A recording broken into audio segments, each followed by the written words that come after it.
다양한 정보와 감동이 있습니다. 안녕하세요. TVU 다정다감입니다. 날씨가 풀리고 따뜻해지면서 겨울에 하지 못했던 운동을 새롭게 시작하는 분들이 늘고 있습니다. 하지만 별다른 준비 없이 무작정 조깅을 시작하거나 등산을 하는 등 갑자기 오랜 시간 뛰거나 걷는 것엔 주의가 필요한데요. 바로 우리의 발, 족부에 여러 가지 문제를 일으킬 수 있기 때문입니다. 발은 척추와 연결돼 있어서 몸의 중추 역할을 담당하면서 심장에서 내려보낸 혈액을 다시 온몸으로 보내는 펌프 작용도 하는 것이라고 하는데요. 이 발이 건강하면은 온몸이 건강하다는 말이 있을 정도로 중요한 발.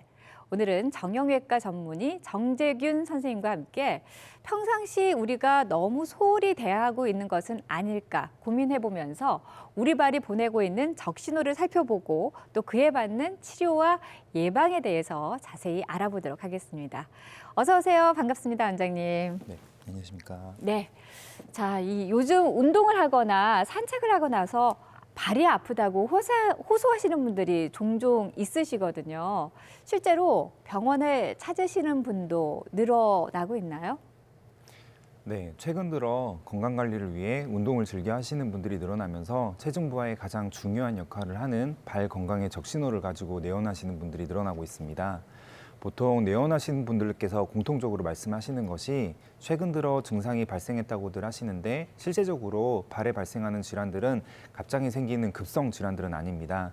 이미 오래전부터 지속적으로 사용으로 인해서 염증이 생겼다 회복되는 과정을 반복하게 되면서 손상이 누적되면서 발생을 하게 됩니다. 네, 그러니까 오래전부터 이미 증상이 조금씩 있었는데 잘 인지를 하지 못하고 있다가 서서히 우리 증상을 키운다 이런 말씀을 하신 것 같은데 단순히 발이 필요하다로 그냥 넘길 것이 아니라 좀 더 주의 깊게 관찰을 해봐야 될 것 같습니다. 네, 맞습니다. 보통 발에 생기는 염증들은 초기에는 불편하다 정도에서부터 저녁에 집에 들어오면 발이 좀 붓는다, 굳은 살이 생긴 것처럼 좀 먹먹하다 등 경미하거나 특별한 이상을 못 느끼게 되는데 이런 증상들이 반복 지속되다 보면 힘줄, 인대 등이 붓게 되고 그러면서 힘줄병증, 즉 힘을 잘 받지 못하는 약한 힘줄로 바뀌게 됩니다. 이때부터 환자분들은 불편감을 느끼게 되고 발 뒤꿈치 부분이 계속 부어있다, 아니면 디딜 때 찌릿찌릿거린다, 바늘로 콕콕 쑤시듯 아프다, 발에 힘이 잘 안 들어가는 것 같다, 땅바닥에서 발이 붕 떠 있다 느낌 등등으로 좀 더 구체적으로 불편감을 호소하게 됩니다. 보통 발에 발생하는 질환은 크게 두 가지인데요. 족저근막이 달라붙는 부위에 염증이 누적되면서 생기는 족저근막염과 발목 아킬레스건이 부착하는 부분에 발생하는 아킬레스건염이라고 볼 수 있겠습니다. 네, 족저근막염과 아킬레스건염 이 두 가지가 자주 발생하는 족부 질환이라고 하셨는데 그렇다면 하나하나씩 살펴보도록 하겠습니다. 먼저 족저근막염에 대해서 좀 여쭤볼 텐데요. 어떤 질환인가요? 네, 먼저 족저근막이라는 것이 무엇인지부터 한번 설명드리도록 하겠습니다. 영상을 함께 보시죠. 네, 족저근막은 발 뒤꿈치 뼈에서 시작해서 발바닥 앞쪽에 발가락으로 연결되는 앞꿈치 부분으로 길게 이어지는 두껍고 강한 섬유띠를 말합니다. 이 족저근막은 해부학적으로 발바닥 부분을 넓게 연결하고 있는 스프링 인대와 더불어 발의 아치를 유지하게끔 해주는 중요한 구조물입니다.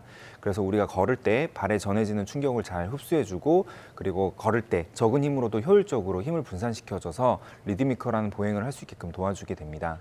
이런 족저근막이 수년에서 수십 년간 보행을 하게 되면서 미세 손상을 입게 되면 근막을 구성하고 있는 콜라겐의 변성이 유발되게 되고 탄력을 잃어가게 됩니다. 네. 그러다 보면 점차 족저근막이 부어오르게 되는데 제 기능을 못하게 되는 이 상태를 흔히 족저근막염이라고 합니다. 네, 우리가 걷는데 아주 중요한 역할을 해주는 근육, 족저근막이 어떤 이유에서 이 변형이 되고 또 손상을 입게 되는지 족저근막염의 주요 원인은 무엇일까요? 네, 발생 원인은 크게 구조적 요인과 환경적 요인으로 구분해서 생각해 볼 수 있는데요. 먼저 구조적인 원인을 한번 보게 되면은 네. 발바닥 아치가 정상보다 조금 이렇게 낮게 돼서 발생되는 편평족이나 아니면 정상보다 조금 이렇게 아치가 높아서 발생하는 요족의 경우 조금 더 증상이 많이 발생을 한다고 하고 있고요. 네. 이런 경우에는 체중 이동이 부드럽지가 않아 한 점에 스트레스가 많이 몰리게 되어 족저근막염이 발생할 가능성이 좀 더 높아집니다. 네. 그리고 그 외에도 다리 길이가 차이가 있다든지 아니면 다리 근육의 구축이나 악화 등이 있는 경우에도 족저근막염이 호발한다고 할 수 있습니다. 하지만 보통 족저근막염은 환경적 요인이 많이 적용해서 증상이 발생하게 되는데요. 발의 무리한 사용이 원인이 되어 발생하는 빈도가 훨씬 더 높습니다. 오래 서서 일하는 직업을 가지고 계신 분들이나 아니면 딱딱한 신발을 오래 신으셨던 분들, 하루에 앉아있는 시간보다 서 있는 시간이 더 많으신 분들처럼 오랫동안 스트레스가 누적이 되다가 40에서 50대 정도가 돼야 증상이 나타나는 분들이 많으시고요. 그 외에도 평소 운동을 하지 않으시던 분들이 갑자기 많은 양의 운동을 하시거나 아니면 체중이 갑자기 늘어나서 몸이 무거워지시는 분들, 그리고 자기 발보다 큰 사이즈의 신발을 신거나 아니면 작은 신발, 그리고 발볼이 좁은 신발 등 아니면 딱딱한 신발 등을 신으시면서 불편한 네. 신발을 오래 신을 경우에는 갑자기 증상이 발생하기도 합니다. 네, 신발도 중요하군요. 사실 발이 아파도 어느 부위가 어떻게 아픈지 증상을 정확하게 인지하기가 어려운 경우도 있거든요. 그래서 이러다가 괜찮아지겠지 하면서 그냥 넘기시는 분들도 계신데 정확하게 이런 증상이 있을 때는 족저근막염을 의심해봐야 된다 하는 증상이 있다면 뭐가 있을까요? 네, 족저근막염의 가장 중요한 증상은 아침에 일어나 첫 발을 내딛었을 때 통증이 가장 심하다는 점입니다. 그 외에도 한 수십 분 정도 앉아 있다가 갑자기 일어나려고 할 때에도 증상이 발생하기도 하고요. 자주 쓰고 걷다 보면 증상이 조금씩 사라지게 됩니다. 그리고 딱딱한 신발이나 높은 구두 등을 신을 때 증상이 악화가 되고 푹신푹신한 신발을 신을 때면 증상이 조금 덜합니다. 네. 초기에는 특정 한 지점을 가리킬 수 있을 정도로 한 부분이 아프다가 나중에는 앞뒤로 통증이 넓게 나타나는 양상으로 발생을 하게 됩니다. 네.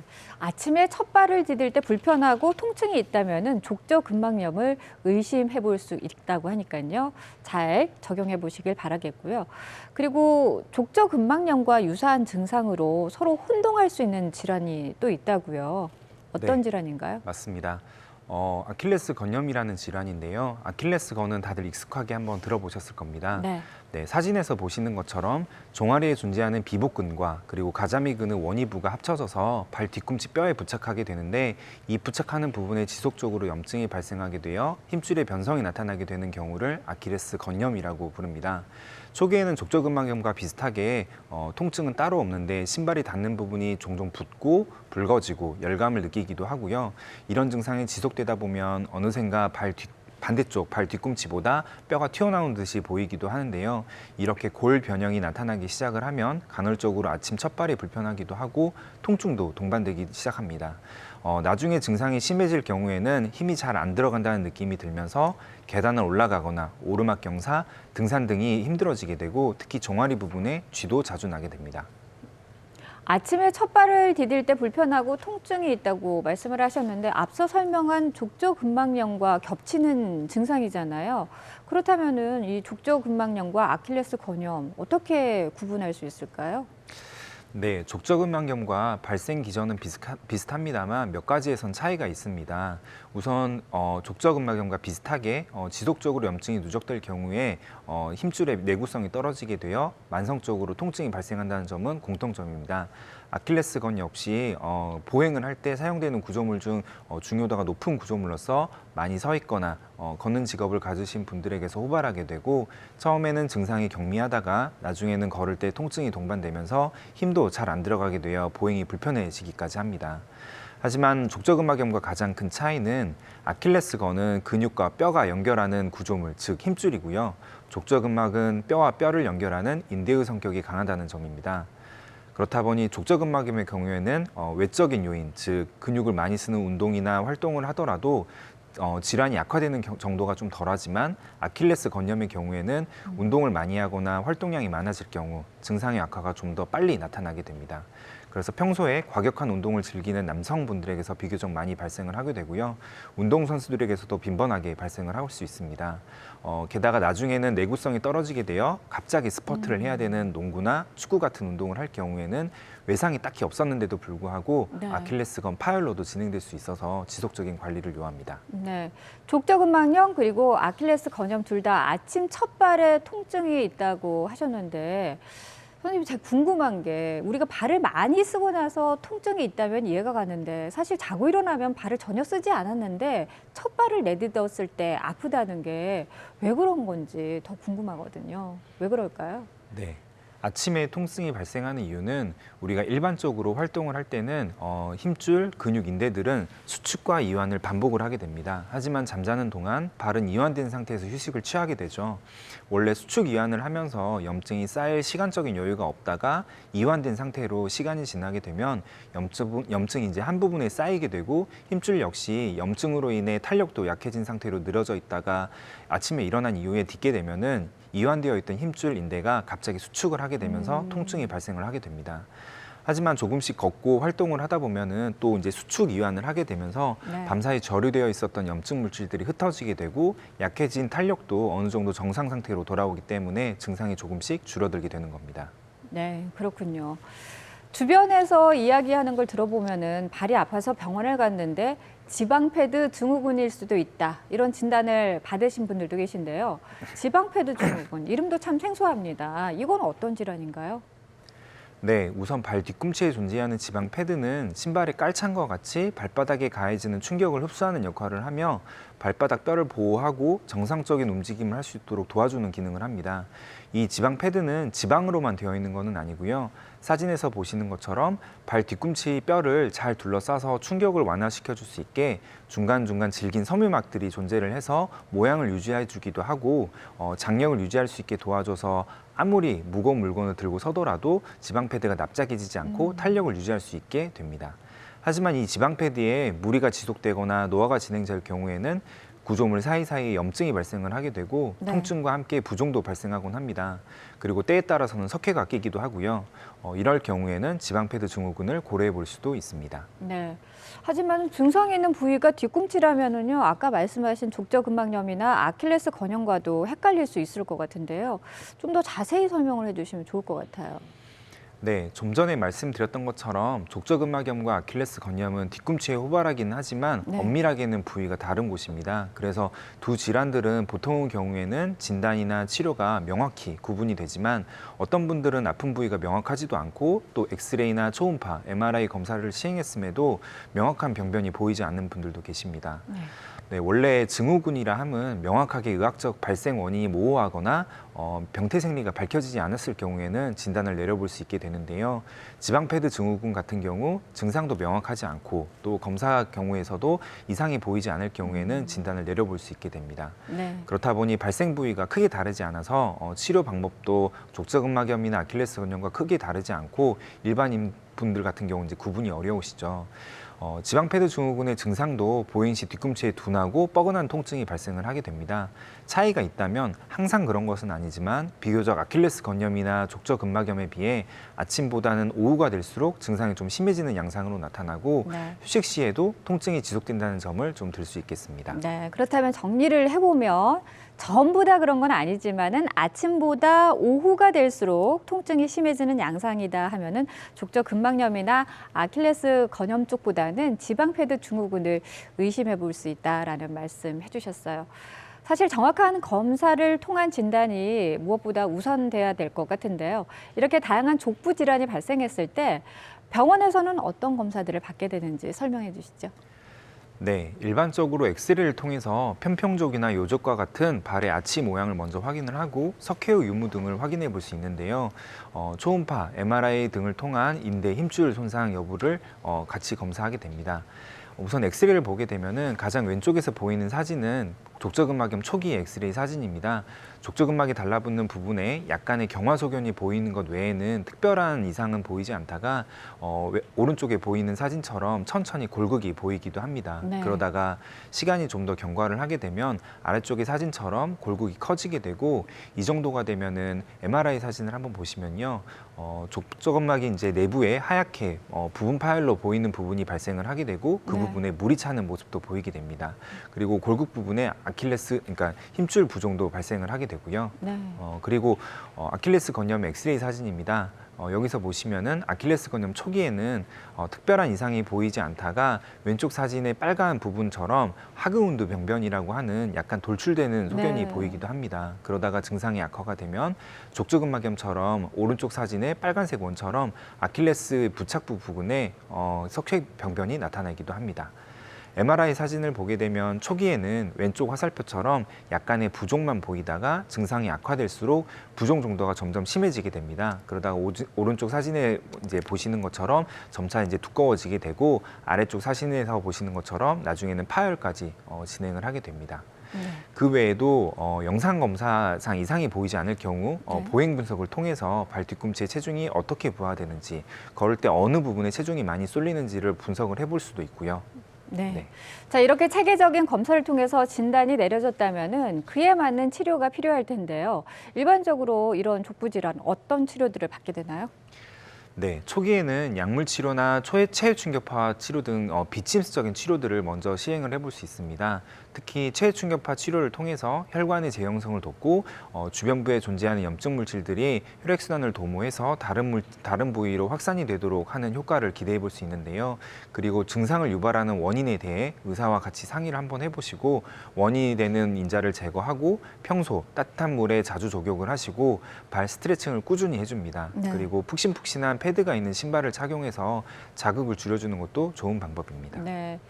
지금 말씀하신 체외 충격파 치료를 받는 것에 대해서 봤을 때 보통 횟수나 그리고 기간은 어느 정도나 되는지도 궁금하네요.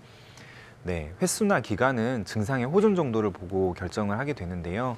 일반적으로 일주일에 한 번에서 두 번씩, 2주에서 3주 정도 증상이 있는 부분에 시행을 할 경우에는 조금씩 증상의 호전을 기대할 수 있습니다.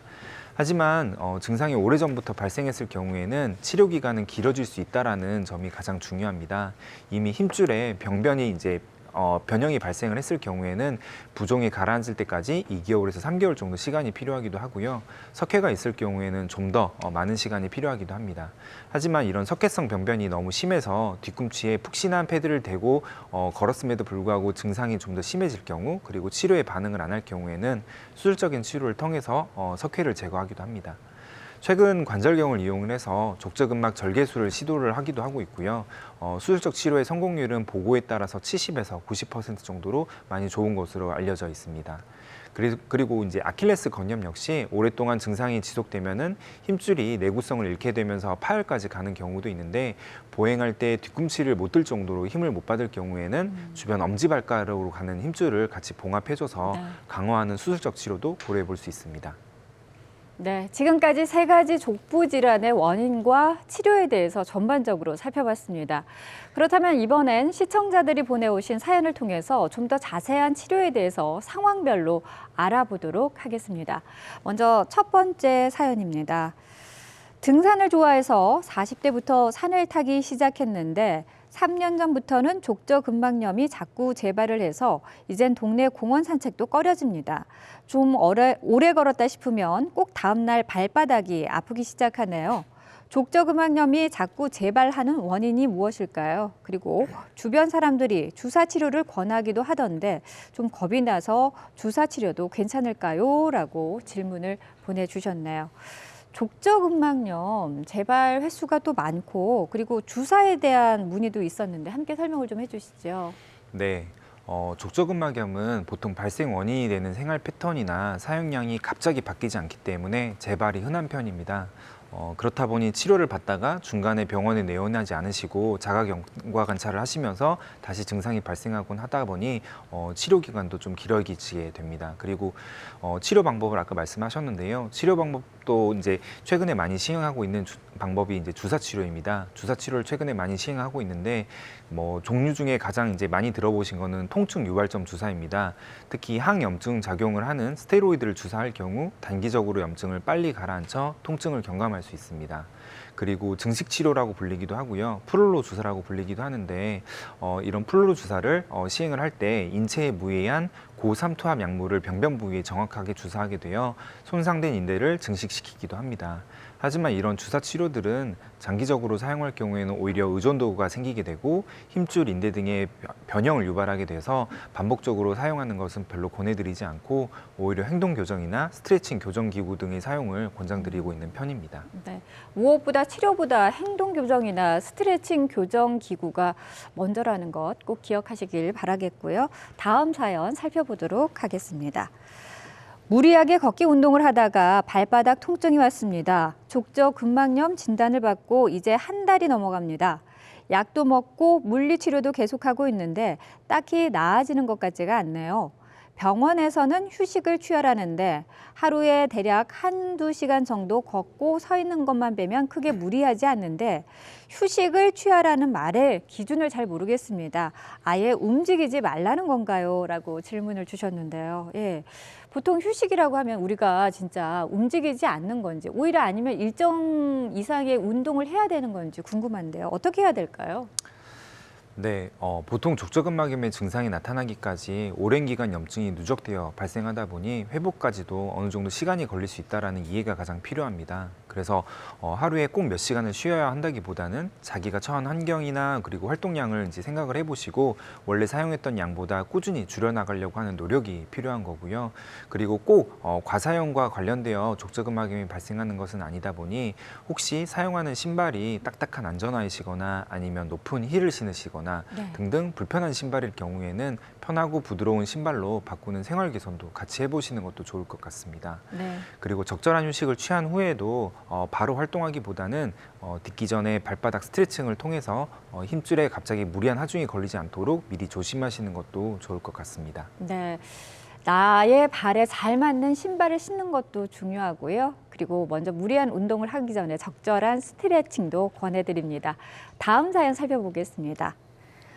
아킬레스 건염 진단을 받고 체외 충격파 치료를 했습니다. 이후에는 조심하고 있는데요. 혹시 다시 발바닥이 아프거나 통증이 생기면 바로 집에서 할 수 있는 대처법이나 운동요법이 있을까요? 라고 질문을 주셨는데요. 일단 치료를 하신 후에 관리를 위해서 꾸준히 해주면 좋을 것들이 뭐가 있느냐라고 질문을 주셨네요. 네, 스스로 증상을 완화하기 위해서는 평소 따뜻한 물에 조격을 좀 자주 해주시고요. 그리고 발 스트레칭을 꾸준히 해주는 것이 가장 좋습니다. 아킬레스 건염 때문에 고생하시는 분들이라면 굽이 높은 신발보다는 굽이 낮은 신발이 가장 좋고요. 족저근막염으로 고생하시는 분들이라면 푹신푹신한 패드가 있는 신발을 착용하는 것이 좋습니다. 그리고 스트레칭도 꾸준히 해주시는 것이 좋은데요. 사진을 보시면서 구체적으로 설명을 한번 드려보겠습니다. 먼저 팔 길이만큼 벽에서 떨어져 서신 다음에 한쪽 발을 다른 쪽 다리 뒤로 50cm 정도 옮긴 후 손바닥으로 벽을 짚으신 상태에서 발을 바닥에 붙인 상태에서 몸을 천천히 앞으로 기울이되 뒤쪽 무릎이 구부러지지 않도록 합니다. 여기서 포인트는 발 뒤꿈치가 바닥에서 떨어지지 않는다는 점이고요. 그리고 무릎이 구부러지지 않는다는 점입니다.